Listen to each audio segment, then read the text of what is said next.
Merci.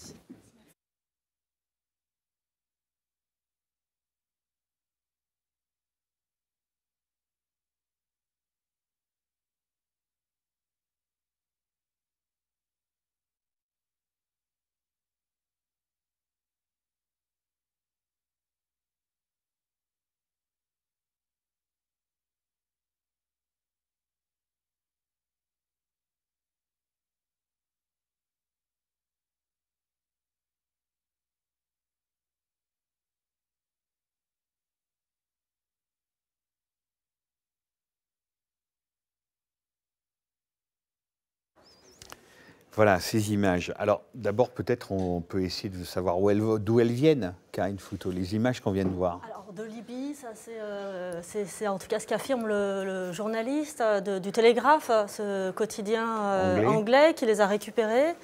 Vraisemblablement, elles ont été filmées par donc, des migrants syriens qui les ont transmises à ce journaliste. Elles ont été tournées, si on regarde bien, si on comprend bien, dans ces maisons qui servent en fait de territoire de repli avant la traversée en Méditerranée, où les migrants sont rassemblés. En fait, ils sont recrutés, on leur propose le passage un peu partout en Libye. Et à un moment donné, quand le passage est possible, on les rassemble dans certains lieux, en général pas très loin de Tripoli, pas très loin non plus. Et en fait, ce qu'on vient de voir, c'est qu'on les parque. On les parque, ils sont enfermés, ils ne peuvent pas sortir. On les voit, ils sont battus, ils manquent de tout, ils manquent d'eau, ils manquent de nourriture, dans des conditions qui sont assez similaires aux conditions de détention que certains vivent aussi en Libye, que certains migrants vivent aussi en Libye, à tel point que certains migrants, une fois arrivés à destination, disent qu'il y a des similitudes entre les personnes, entre les miliciens qui les gardent dans les centres de détention, de rétention, et ceux qui vont ensuite leur permettre le passage. Christine Bossard, bonsoir. Donc Robin des Bois, alors d'abord, qu'est-ce que c'est que cette association ? Nous, on est une association environnementale, donc on s'occupe d'environnement d'une façon générale, mais on s'occupe de mer, et effectivement, environnement, mer, pollution, on pense aussi sécurité maritime. Donc depuis des années, on s'occupe également de sécurité maritime, de tout ce qui est vieux bateaux dans les ports. On s'occupe aussi depuis quelques années de suivre les bateaux qui partent à la démolition.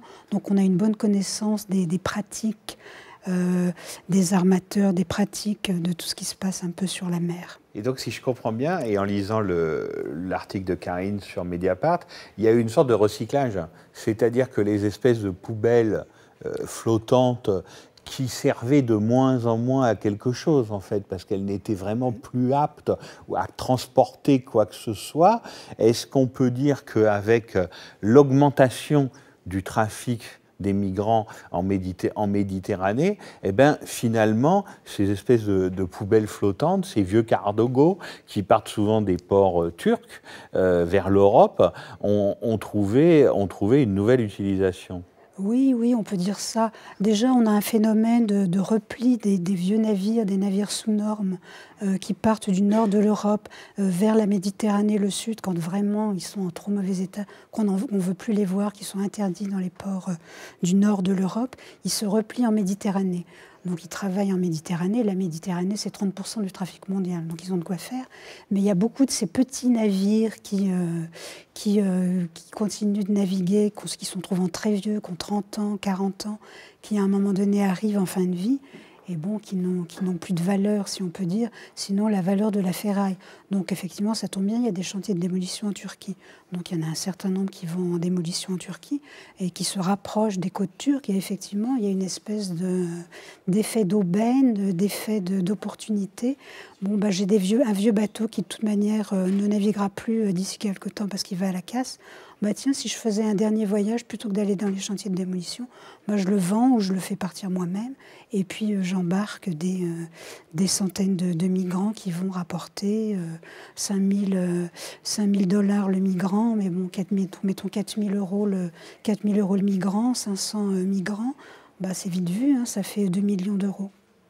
Le bateau, il est vendu en Turquie, on va en tirer 300 000, 400 000 €. Et ils appartiennent à qui ? ils appartiennent à un certain nombre. Qui sont nombre. les instigateurs du trafic, du départ du port et de la cargaison? De la cargaison d'une façon générale, de la cargaison de migrants. De cette cargaison humaine dont on parle. De la cargaison humaine, de toute façon, il y a une grosse... là, en Europe orientale, c'est vraiment, ça nécessite une organisation. Il faut quand même, malgré tout, un capitaine qui soit capable de faire la moitié de la Méditerranée. Donc, il y a quand même une grosse organisation qui laisse penser que ce sont des organisations criminelles, plus ou moins laxistes, ou des armateurs très, très laxistes. C'est vraiment une organisation rodée. Hein. Donc, ils doivent repérer des navires. Bon, voilà, là, j'ai 500 personnes à embarquer. Il me faut à peu près un navire de cette taille. C'est assez facile de repérer, finalement, ce qui est disponible sur le marché, d'acheter un bateau pas cher et hop, d'organiser le transfert avec cette espèce de gare d'embarquement sordide où on va parquer les gens en attente de départ. Karine. Oui, là, ce que dit Christine est très intéressant sur la logistique qui est mobilisée par ces trafiquants, alors que ce soit effectivement en Libye, comme on l'a vu sur les images, ou en Turquie. Tout ça suppose beaucoup d'organisation. Et on a le sentiment, là, que ces dernières années, avec l'augmentation importante du nombre de passages par la Méditerranée, ce sont 200 000 personnes qui sont passées, plus de 200 000 personnes qui sont passées par cette route l'année dernière. Ça, c'est les chiffres de 2014. C'est les chiffres de 2014. Donc on sait qu'il y a 200 000 migrants qui ont traversé la Méditerranée. Oui, sans avoir de documents de voyage. Ce sont des chiffres des Nations Unies, du Haut Commissariat aux réfugiés. Donc c'est des chiffres en très forte augmentation par rapport aux années précédentes, y compris par rapport à l'année 2011, qui était déjà elle-même une grosse année en raison du printemps arabe, et qui avait déjà vu passer beaucoup de personnes par cette voie. En 2014, quelles sont leurs nationalités? Est-ce qu'il y a des nouvelles nationalités? Il y a les Syriens qui sont passés énormément, et les Érythréens, et ça effectivement c'est un énorme changement. C'est que donc l'année dernière, pour la première fois, la majorité des passages sont des passagers venant de pays en guerre, donc qui sont susceptibles d'obtenir l'asile une fois arrivés en Europe. Et donc ça va être un changement politique très important à accepter pour l'Union européenne. Le premier but de leur destination, ce sont les côtes italiennes, donc la Sicile. La Sicile et les îles, oui, Lampedusa, etc. C'est souvent là qu'ils peuvent arriver, mais aussi éventuellement en Grèce. Leur but, c'est de sauver leur vie. Ils fuient la guerre, ils fuient les bombardements. C'est pour ça notamment que les Syriens partent en famille. Ils n'ont plus rien. Ils sont sous les bombes. Donc leur but, c'est de sauver leur vie. Peu importe où ils arrivent d'une certaine manière. Après, il se trouve qu'ils regardent l'organisation du passage où on peut aller. Là, effectivement, il y a des passages qui sont organisés plutôt la Turquie vers l'Italie ou la Libye vers l'Italie. Mais s'ils peuvent entrer en Grèce, ils rentrent en Grèce. S'ils peuvent passer par les Balkans. Parce que là, on parle des phénomènes visibles, mais il y a aussi tous les phénomènes invisibles dont on a parlé dans Mediapart, de tous ces passages par la voie des Balkans. Après, leur destination finale n'est en général pas l'Italie. L'Italie qui l'a bien compris, qui ne prend pas leurs empreintes digitales pour leur permettre de continuer le voyage. En général, ils veulent aller... Pour rester un lieu de passage. Pour rester un lieu de passage. En général, ils souhaitent aller plutôt en Allemagne ou au Danemark ou en Suède parce qu'ils considèrent que dans ces pays, l'accueil va être meilleur, que généralement parce qu'il y a une tradition de l'accueil des réfugiés politiques. Oui, par ailleurs, concrètement, les centres d'hébergement sont moins saturés, par exemple, qu'en France, qu'ils peuvent déjà avoir des proches de la famille, du coup, une sorte de communauté accueillante, susceptible de leur donner un premier pied à l'étrier, les aider au moment de leur arrivée. La langue aussi, le fait que souvent les Syriens sont plutôt anglophones, les Érythréens aussi, et donc voilà, c'est tout un tas de raisons qui font qu'ils se retrouvent plutôt dans les pays du nord de l'Europe qu'en Italie ou en France au final. Mais quand on entend Christine Bossard, on se dit, mais effectivement, comment une telle organisation, alors on dit industrielle, c'est peut-être exagéré, mais quand même une organisation a pu se mettre en place, c'est-à-dire amener les gens, on l'a vu, les regrouper, les parquer, les mettre dans ces bateaux dont on parlait. Un bateau ne peut pas se promener seul d'un port à l'autre. Il faut bien Alors, qu'il soit connu et visible, ça, que quelqu'un posera... lui donne l'autorisation de quitter un port et d'y accoster. Enfin, on ne peut pas faire ça sur un bout de plage quand c'est un cargo. Alors ça, effectivement, on posera la question à Christine. Là, ce qui est intéressant de voir, c'est qu'on partait de dispositifs existants. C'est-à-dire que le passage et l'organisation de migrants, il y en a toujours eu des migrants qui sont passés. Il ne faut pas qu'on ne découvre pas la Lune non plus.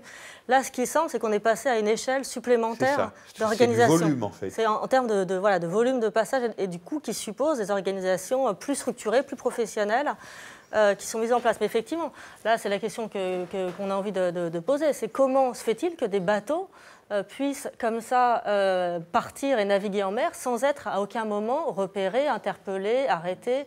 Est-ce que les autorités portuaires sont complices?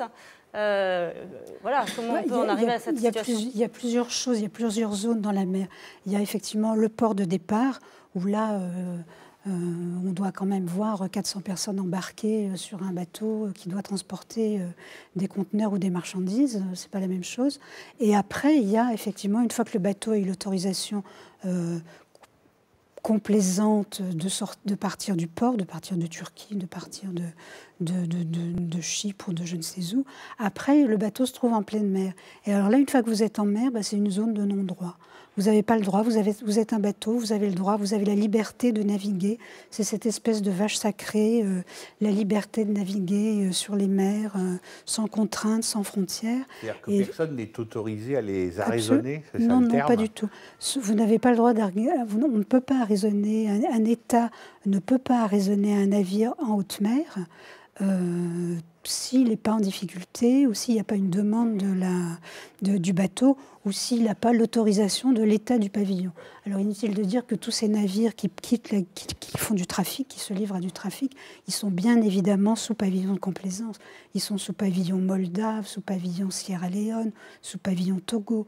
Donc ce sont des pavillons qui ne sont pas responsables, qui n'assurent pas la sécurité de leur navire, entre guillemets, mais qui empêchent les États qui bordent la Méditerranée de les inspecter. C'est le droit international, l'Organisation maritime internationale. Il est impossible de contrôler un navire dans les eaux internationales. Une fois qu'il arrive dans vos eaux territoriales, c'est autre chose, mais bon, généralement, dans tous les cas qu'on a vus là, ce sont des navires qui ont des problèmes en pleine mer. Et là, effectivement, la nouvelle tendance, c'est d'avoir des bateaux de plus en plus gros, parce qu'on vient de plus loin, on vient de Méditerranée orientale, on vient plus seulement d'Algérie ou de Tunisie, on vient de plus loin, il faut faire des kilomètres. Donc il y a aussi beaucoup de monde qui veut partir. Donc on a un peu besoin de navires plus gros. On a une espèce d'industrialisation du trafic d'êtres humains. Et là, Karine. Oui. Peut-être quelque chose qu'on n'a pas dit mais qui mérite d'être dit, c'est qu'on se retrouve aussi dans cette situation, on désigne là ces organisations criminelles qui le sont effectivement. Pourquoi on se retrouve dans cette situation ? Les personnes dont on parle, les réfugiés, les exilés, ces Syriens, ces Érythréens, qui fuient la guerre, préféreraient en fait venir par les voies légales s'ils en avaient la possibilité. Donc ils ne se retrouvent pas là complètement par hasard. Ils se retrouvent là, il y a aussi quand même, il faut le dire, une responsabilité de l'Union européenne d'avoir une politique de visa extrêmement restrictive, y compris dans des situations exceptionnelles comme celle qu'on connaît actuellement avec la guerre en Syrie. Et donc des personnes, des Syriens qui se retrouvent dans les consulats du Liban, de Turquie, consulats français et d'autres pays européens, de Jordanie, et auxquels la France ne donne pas de visa. Si les pays européens étaient plus généreux à leur égard, ils ne prendraient évidemment pas tous ces risques avec leurs familles pour traverser la Méditerranée et risquer de se noyer. Je pense qu'il faut aussi retrouver cette perspective-là, parce que sinon on se demande un peu pourquoi tous ces gens sont si fous pour se retrouver dans des embarcations à 600, effectivement, enfermés en fond de cale, face à des gens armés qui les menacent. Et là, leurs vies sont vraiment en danger, évidemment, parce que vous racontez qu'il est arrivé des cas où le bateau était littéralement en train de couler et que donc l'équipage abandonnait le bateau en laissant les migrants à l'intérieur qui n'avaient plus qu'à couler qu'avec le navire, quoi. Enfin, tout à fait. Là, on est vraiment sur... on revient à cette idée que ce sont des organisations criminelles qui sont prêtes à faire prendre tous les risques à ces personnes qui n'ont d'autre choix, en fait, que de passer par ce chemin. Donc voilà, c'est comme un marché, il y a une offre, il y a une demande, il y a un monopole, une seule trajectoire, vu que les voies légales sont fermées. C'est assez simple en réalité. Peut-être aussi ce qu'on peut noter, qui paraît intéressant, c'est sur la notion du passeur. Puisque là, typiquement, on parle de ces personnes qui sont des personnages un peu intermédiaires. Le passeur, donc on parle des trafiquants, des organisations criminelles. Eux, c'est typiquement des personnes qui jamais vont se retrouver sur les bateaux, mais qui vont faire appel à des migrants qui vont peut-être voir leur billet de passage diminuer ou peut-être même voyager gratuitement en échange du passage, en échange de, par exemple, conduire le navire. En général, c'est ces personnes-là qui vont se retrouver arrêtées, interpellées à destination et qui vont être considérées comme des trafiquants. C'est-à-dire qu'ils achètent leur équipage, en fait. Ils achètent une partie. Ils créent leur équipage. Dans certains cas, ils créent leur équipage. Et par exemple, certains migrants sont recrutés comme ça en Libye, dans les bars, enfin dans différents lieux. Ah ben vous savez conduire, ok, vous voulez passer en Europe, très bien, venez, vous allez avoir une ristourne sur le passage. Mais vous devrez tenir la barre, ce qu'acceptent certaines personnes. Ce que je veux dire, c'est que le problème, c'est que ces personnes-là sont considérées, une fois arrivées par les pays européens, comme les trafiquants, alors qu'effectivement, elles ont peut-être joué un rôle à un moment donné, mais elles n'ont rien à voir dans ce qu'elles ont mis en œuvre et dans l'argent qu'elles récoltent avec les trafiquants, les têtes de réseau, qui, elles, restent tout à fait en sûreté dans leur maison, soit en Turquie, soit en Syrie. Et il y a quand même une réponse européenne, c'est-à-dire est-ce qu'il y a des bateaux qui patrouillent et qui quand même s'occupent de ce qui se passe?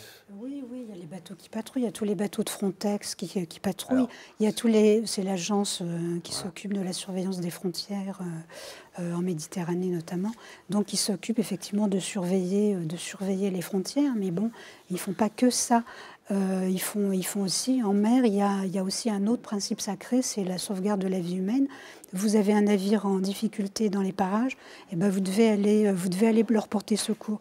Donc c'est une belle idée, c'est un beau principe, effectivement, la sauvegarde de la vie humaine, principe sacré, qui est totalement perverti par les trafiquants qui peuvent se permettre, là, puisqu'il y a des gens qui vont surveiller, de dire vous pouvez embarquer, il n'y a pas de problème. De toute façon, il y a des bateaux de guerre ou des bateaux de surveillance qui vont venir à votre secours, comme ça vous arriverez à bon port. On en est arrivé à un stade d'une telle perversion que les bateaux qui partaient au début d'année ont été abandonnés par leur équipage. Il y a un navire qui est venu les chercher, où ils sont partis dans les petits bateaux qui traînent derrière les navires, et ils sont partis, ils ont quitté le navire, ils ont bloqué la barre, et puis ne vous inquiétez pas, de toute façon, les navires européens vont venir vous chercher.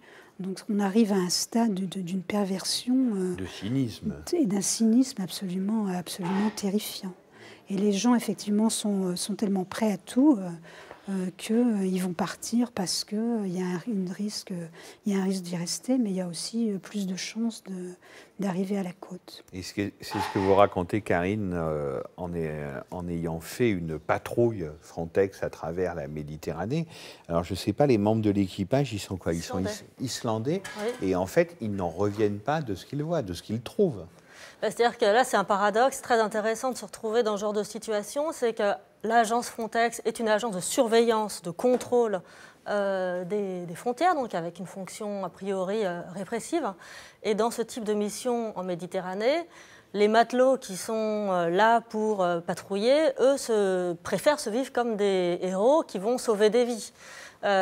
Donc là, on est dans une forme de distorsion entre la mission supposée d'une agence et la manière dont la vivent certains agents. Là, en l'occurrence, sont des gardes-côtes, donc ce ne sont pas des policiers, ce sont des gardes-côtes islandais. L'Union européenne, là, est face à cette difficulté très compliquée, puisque les Italiens ont pris à leur charge pendant 1 an de financer une opération qui s'appelait Mare Nostrum, puisqu'elle elle est terminée. Elle est terminée. Ouais. Elle a été relayée par une opération européenne sous la coordination de Frontex qui s'appelle Triton, mais qui intervient sur une zone beaucoup plus réduite, avec moins de bateaux et des bateaux de plus petite taille. Et ce qui fait que forcément, moins de vies peuvent être sauvées grâce à cette opération. Après, les dirigeants de Frontex disent « mais nous, on n'est pas là pour sauver des vies, on le fait s'il faut le faire. Mais nous, notre mission, c'est la mission de surveillance. Oui, c'est une vraie contradiction dans la mission même de ces hommes, en fait. Complètement. Et eux, quand on leur demande, mais quand même, est-ce que vous êtes là pour identifier, essayer de repérer les trafiquants? Ah ben non, nous, on est là pour sauver des vies. Bon, parce qu'aussi, quand ils reviennent à terre, ce qu'ils voient, c'est qu'ils sont interviewés par des journalistes. En Islande, visiblement, ça a l'air d'être des héros nationaux. Le capitaine également. Bon, donc il y a toute une sorte de mythologie comme ça. Et puis eux préfèrent avoir des bons que des mauvais souvenirs. En travaillant pour Frontex, je pense qu'on peut aussi avoir des mauvais souvenirs. Mais est-ce que c'est frappant l'absence de réponse politique de l'Europe? C'est-à-dire que par rapport à tout ce qu'on vient de raconter, je ne vous dis pas qu'on devrait parler que de ça, mais quand même, enfin, ça devrait être un sujet de conversation et un sujet d'action au niveau européen sans cesse. Et là, on a l'impression d'un très net déficit quand même par rapport à l'urgence de la situation. L'urgence, c'est l'augmentation de la situation. Il y a une sorte de prise de conscience en 2003, en octobre 2003, à la suite des naufrages au large de Lampedusa. Donc, qui s'est traduit par beaucoup de lamentation des pays européens et puis en fait assez peu d'actes en réalité. Cette fois-ci, donc à nouveau 300 personnes là sont décédées, 300 migrants, un peu plus de 300 migrants sont décédés lors de naufrages. J'ai pensé qu'on assisterait à nouveau à une sorte de moment déploration, de communion comme ça. En fait, non, rien. Il n'y a même pas eu ces larmes de crocodile qu'il y avait eu en 2013. Donc bon, je pense que l'Europe est dans une forme de déni. Elle ne veut pas apparaître trop accueillante parce que les États membres, les chefs d'État sont dans la crainte de l'appel d'air, ce qu'ils considèrent être que l'appel d'air, c'est-à-dire qu'ils considèrent s'ils sont trop accueillants, trop de migrants vont souhaiter venir. Et du coup, sont embarrassés par cette situation, fonctionnent à l'émotion. Quand il y a un naufrage, bon, ils font quelques trucs, mais ensuite, leur objectif, c'est quand même de surveiller leur territoire. Du coup, l'idée de mettre en place une politique vraiment européenne, d'assouplir la politique des visas à l'égard des étrangers qui pourraient en avoir besoin, ça ne leur paraît pas complètement prioritaire. Vous voulez rajouter quelque chose, Christine Bossard? Moi, je vois un autre problème, effectivement, c'est qu'il y a eu 350 migrants sauvés par les navires de Frontex, mais aussi par des navires de commerce qui se déroutent pour aller porter secours, toujours selon le principe sauvegarde de la vie humaine. Et l'an dernier, il y a 800 navires de commerce qui se sont détournés pour aller porter secours à des bateaux de migrants en détresse. Donc 800 bateaux, c'est beaucoup, et les armateurs commencent à dire oui, c'est beaucoup, on perd de l'argent, c'est une charge qui commence à être très lourde. Donc la sauvegarde de la vie humaine, elle commence à avoir un peu de plomb dans l'aile. C'est un petit peu le risque qui nous pend au nez finalement. Merci beaucoup à toutes les deux. On va se retrouver dans un peu plus d'une demi-heure pour étudier où en est l'effet Syriza face à l'Europe et à ses institutions, c'est-à-dire est-ce que finalement Syriza a obtenu plutôt un bon compromis, ou est-ce que, comme on l'a dit aussi, ça a été plutôt une capitulation en rase campagne. Et puis dans une seconde partie, eh bien justement, on essaiera de voir s'il y a un effet Syriza sur la gauche française qui paraît si atone, si dispersée et si préparée à sa prochaine défaite électorale, puisque les élections départementales ont lieu maintenant dans 15 jours, face justement à l'espoir grec. Ça sera à partir de 20h30. Et n'oubliez pas que jusqu'à minuit, vous pouvez vous abonner à Mediapart pour 25 €, 4 mois. Les 10 premiers abonnés gagnent le livre, le dernier livre de la rédaction de Mediapart publié chez Don Quichotte. Et les 30 autres n'auront que le t-shirt et devront acheter le livre. À tout de suite.